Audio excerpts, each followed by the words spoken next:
Therefore, he says, God resists the proud, but gives grace to the humble.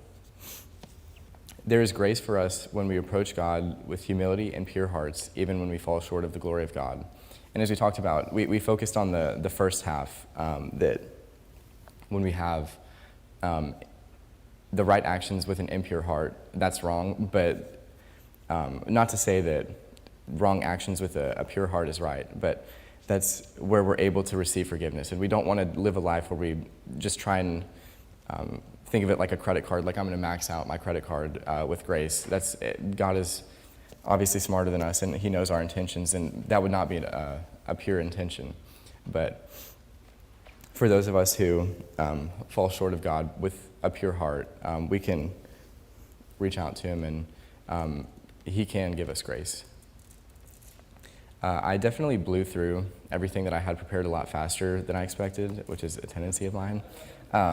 But I've started doing this thing at the end of every lesson because I know that I have the tendency to go over here and then go over here and then go over here. And to make it a little bit more cohesive, I have the 6 main takeaways of this morning. So we are called to enter through the narrow gate, not the convenient gate or not what seems right. Sorry, I'm going to read that again. Or what seems right to us gate. Entering through the narrow gate is not an easy calling. The second one is, at the end of this life, God will tell many people, even some in the faith, I do not know you, depart from me, because they did their own will rather than the Father's. The third one is, while the new covenant is a higher calling that demands obedience in action and thought, it is also a covenant of grace. The fourth one is, God is a jealous God who commands our full devotion to him. When we live a self-seeking, prideful, and vain life, it is adulterous. The next one is, when we devote ourselves to fulfilling our passions, we walk as enemies of God.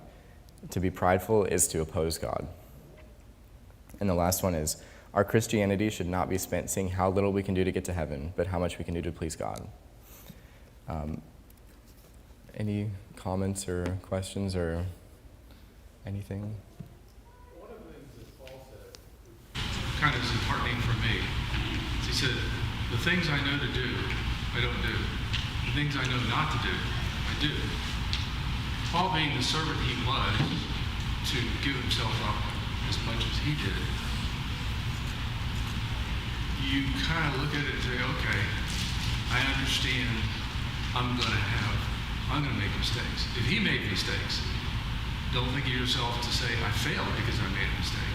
Say, well, maybe I learned from whatever I made my mistake from, but none of us is perfect.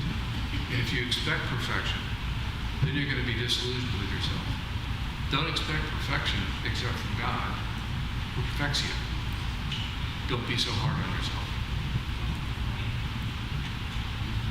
I think sometimes we try to negate what God has done for us. We try to take the whole responsibility on ourselves to be perfect. But if that was the case, then we wouldn't have needed God. It's also realizing that we need him that much more. I don't think we have a grasp of God's ability to forgive us.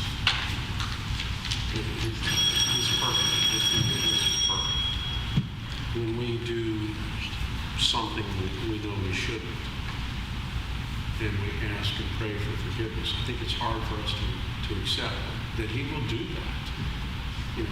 How can he do that? And from that, we should learn the ability to forgive others. And I think if we improve on the ability to forgive others, then we can ultimately learn to, when we do things wrong, that we give them to God, and we ask for his forgiveness. And he tells us, okay, stop. But that's hard for us to accept. Yeah. I think one of the reasons that it's so hard is it can be really hard to forgive other people, and we unintentionally we try and understand God in our own terms. We think of God's forgiveness through our forgiveness, and we know how we can be not very forgiving at times, and we think that God would be the same way to us as we are to other people. But he understands us and is infinitely more wise than we ever could be. And kind of like you were saying, it reminded me of earlier, like that I don't want to be as good as it gets. If I'm as good as it gets, that's pretty sad. So it is really nice that we have God to be the one making the decisions about who gets grace and who doesn't, rather than us. Is that the bell for class? That's the first bell. Okay. It's going to be a double bell, and it'll be really needed. But sometimes we interrupt. Okay. Well, thank you all.